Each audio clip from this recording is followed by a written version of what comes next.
Assalamualaikum warahmatullahi wabarakatuh. Ketemu lagi dengan Sinau Tani ya.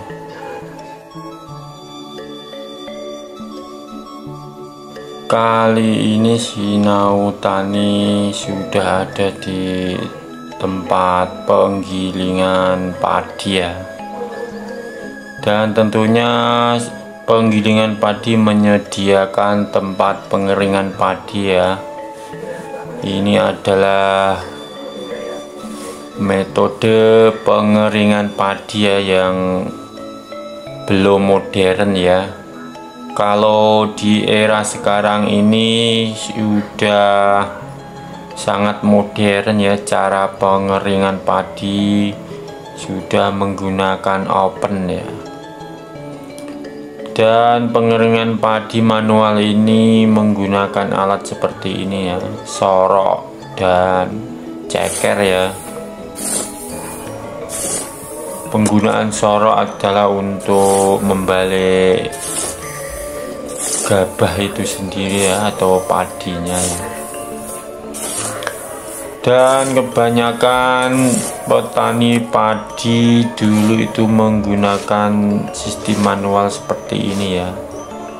Itu pun masih digunakan para petani yang ada di desa-desa ya, terutama ya, yang tidak mempunyai oven ya. Pengeringan padi umumnya petani biasanya itu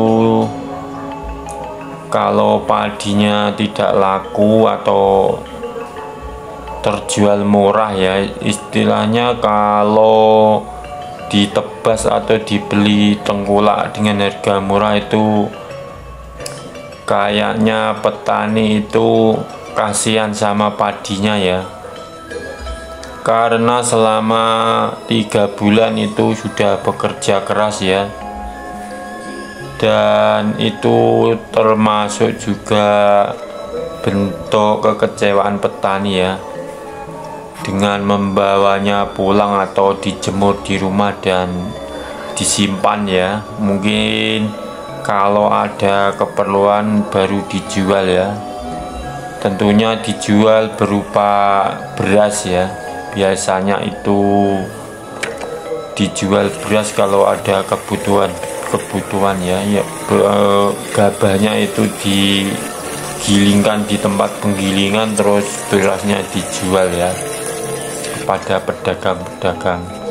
Dan sebagian juga padi disimpan itu untuk persediaan makan ya, karena hidup petani itu merasa tenang dan merasa cukup kalau sudah punya cadangan pangan ya, atau cadangan gabah padi kering ya,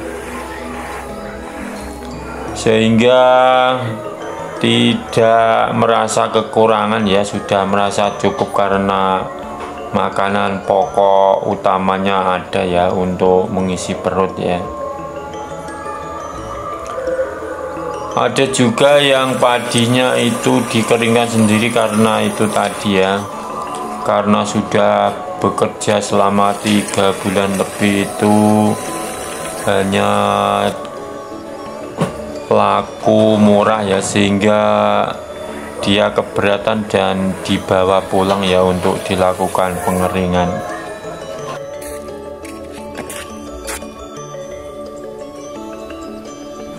Dengan adanya penetapan harga gabah oleh pemerintah ya di zaman sekarang ini, seingat saya baru kali ini ya, penetapan harga gabah itu mungkin di satu sisi itu ada bagusnya ya, dan di satu sisi pun juga tidak ada bagusnya juga ya. Di sisi bagusnya itu harga dari tengkulak itu bisa terkontrol ya, terutama itu dari Bulog atau pemerintahnya itu sangat-sangat bisa mengontrol ya. Tapi dari pemerintah atau Bulog itu tidak tahu bagaimana harga sebenarnya dari petani itu berapa, hingga saat ini pun belum pernah dikontrol ya, mungkin ya, setahu saya itu ya. Karena di harga petaninya dari tengkulak itu terkadang tergantung ya, tergantung tengkulaknya itu sendiri ya.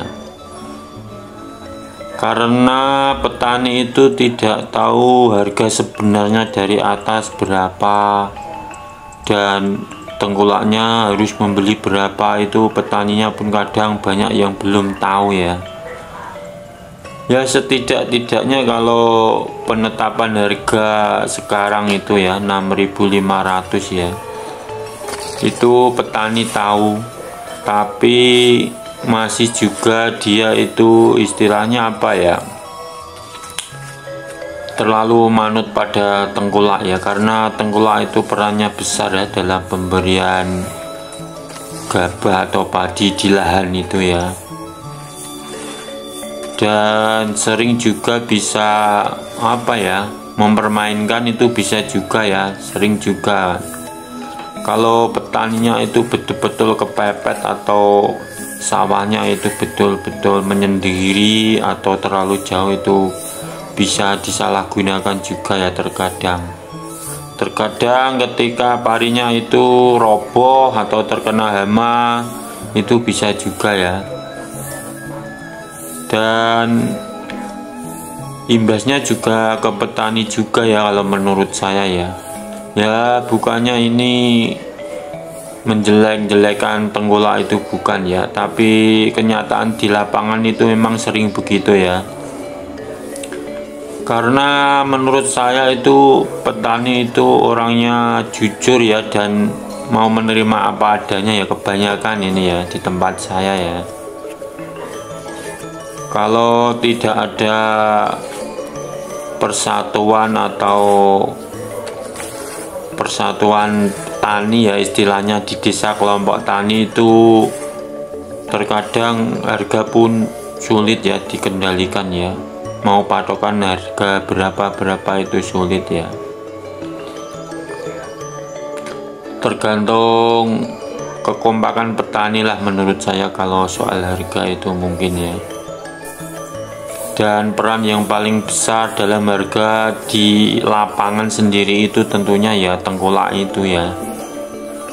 Kalau tengkulaknya itu mau untung besar ya dia memainkan politiknya itu ya, istilahnya kalau di DPR itu politik itu kan ya begitu ya, politik tidak ada yang jujur ya tentunya ya, dan itu tentunya pun sangat merugikan petani ya.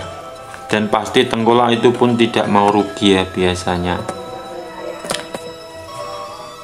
Tapi setelah ada penetapan harga gabah ini ya sedikit dapat terkontrol juga ya, harga dari petani atau tengkulak ke petani itu bisa terkontrol ya sedikit ya. Ya mungkin itu sudah apa ya, ya sudah zamannya mungkin ya, sudah zamannya itu, sudah waktunya begitu ya.